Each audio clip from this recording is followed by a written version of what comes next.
Students, तो हम देख रहे थे मॉडिफायर। मॉडिफायर में हमने एडजेक्टिव एज ए मॉडिफायर और एडवर्ब एज ए मॉडिफायर देखा।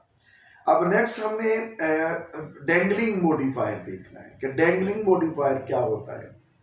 ये बिल्कुल मॉडर्न स्टडी है, लेटेस्ट ग्रामर है। डेंगलिंग मॉडिफायर वो होता है जिसमें जिसको आप मॉडिफाई कर रहे हैं, यानी मॉडिफायर तो मौजूद हो लेकिन जिसको मॉडिफाई कर रहा है वो ना मौजूद हो, ये डेंगलिंग मॉडिफायर होता है। अगर इसकी सादा सी मिसाल लें तो इसकी हम सादा सी मिसाल यूं ले सकते हैं कि शी इज अ गुड। अब गुड मॉडिफायर है और वो शी इज गुड यकीनन वो गर्ल को मॉडिफाई कर रहा है। अब वो अगर हम गर्ल को यहां से एब्सेंट कर दें तो ये डेंगलिंग मॉडिफायर हो जाएगा, क्योंकि मॉडिफायर तो मौजूद है लेकिन जिसको वो मॉडिफाई कर रहा है वो मौजूद नहीं है। लिहाजा ये सादा फिक्रों में तो यूं होता है, लेकिन सादा फिक्रों में डेंगलिंग मॉडिफायर का इस्तेमाल बहुत कम होता है। अमूमन ये उन फिक्रों में होता है जो कॉम्प्लेक्स सेंटेंसेस होते हैं या जो फिक्रे अमूमन दो हिस्सों पे मुश्तमिल होते हैं।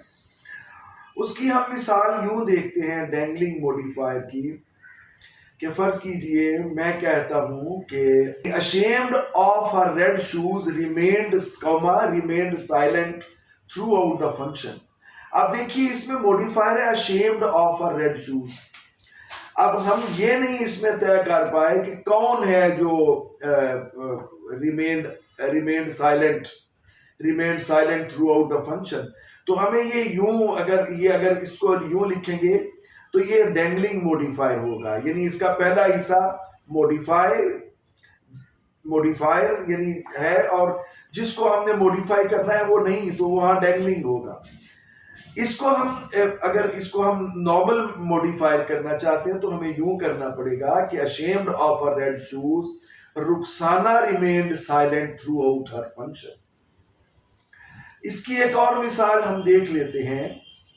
Being dissatisfied with the behavior of the students, या यूं मिसाल देख लीजिए, being dissatisfied with the behavior of the students, comma, the students were warned। अब ये देखिए आप being dissatisfied with the behavior of the students, अब यहां पे ये मॉडिफायर तो मौजूद है being dissatisfied with the behavior of the students, लेकिन हम ये नहीं आगे तय कर पा रहे कि कौन कि किसने वार्न किया। the students were warned। तो इसको अगर हम यूं लिखें कि being dissatisfied with the behavior of the students were warned by the teacher। being dissatisfied with the behavior of the students, they were warned या students were warned by the teacher। अब हमने टीचर को यानी जो जिसको modify कर रहा है वो हमने लिख दिया कि जिसने इनको वार्न किया वो टीचर था। तो ये डेंगलिंग मॉडिफायर की मिसाल है।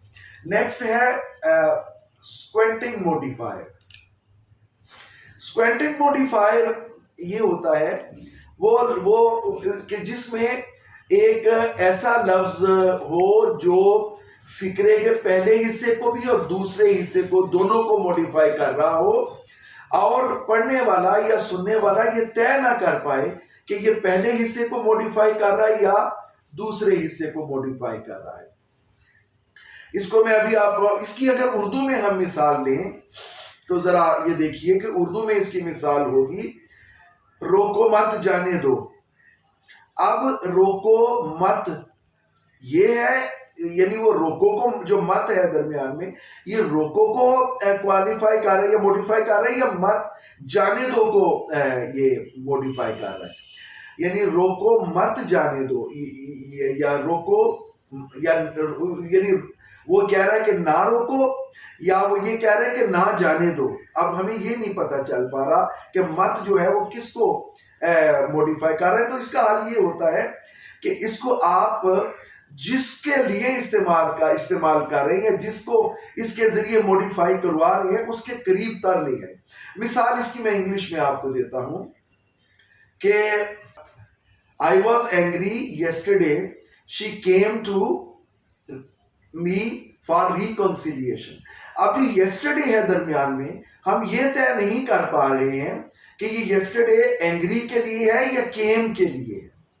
तो इसको हम स्क्वेंटिंग मॉडिफायर कहते हैं, क्योंकि ये दोनों तरफ थोड़ा थोड़ा मॉडिफाई कर रहा है और हम ये देखना चाहते हैं कि एक्चुअल किसको कर रहा है। तो इसके लिए हम फिर येस्टरडे को उसके करीब ले आएंगे जिसको ये मॉडिफाई कर रहा है। मसलन आई वॉज yesterday angry,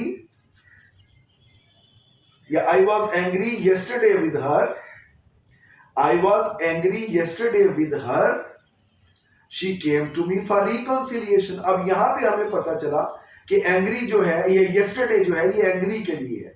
या अगर हम दूसरी तरह करना चाहते हो तो हम यूं करेंगे कि I was angry with her, so she came to me yesterday for reconciliation। अब केम के साथ हमने yesterday लगा दिया, तो अब हमें आइडिया हो गया कि ये जो है yesterday को मॉडिफाई कर रहा है। तो इसकी एक और मिसाल देख लेते हैं। I was getting my house constructed last year, she wrote me a letter। अब ये यहाँ पे लास्ट ईयर जो है ये स्क्वेंटिंग है, ये दोनों तरफ को कर रहा है मॉडिफाई। अब हमने ये देखना है कि ये क्या ये मेरे घर के कंस्ट्रक्शन को लास्ट ईयर है या she wrote me a letter के लिए लास्ट ईयर है। तो हम फिर ये करेंगे कि लास्ट ईयर को हम उसके करीब ले आएंगे जिसके लिए हम ये इस्तेमाल कर रहे हैं। I was getting my house, I was last year getting my house constructed, I was last year getting my house constructed, she came to me, या she wrote me a letter। यहाँ पे हमें पता चल गया कि ये लास्ट ईयर को यहाँ पे मॉडिफाई कर रहा है। या फिर हम I was getting my house constructed, she wrote me the letter last year। तो ये इस तरह हमें फिर उसके करीब लाके ये करना पड़ेगा, पता कि ये असल में किसको जो है वो मॉडिफाई कर रहा है। लास्ट है मिसप्लेस्ड मॉडिफायर। मिसप्लेस्ड मॉडिफायर में ये होता है कि हम जो मॉडिफायर होता है उसकी एक्चुअल जगह पे उसे नहीं रख पाते, जिसकी वजह से कंफ्यूजन होता है। मसलन एक फिक्रा देखिए कि I call my mother only when I am ill। अब इसको हम ये दो तरह से इस्तेमाल कर सकते हैं।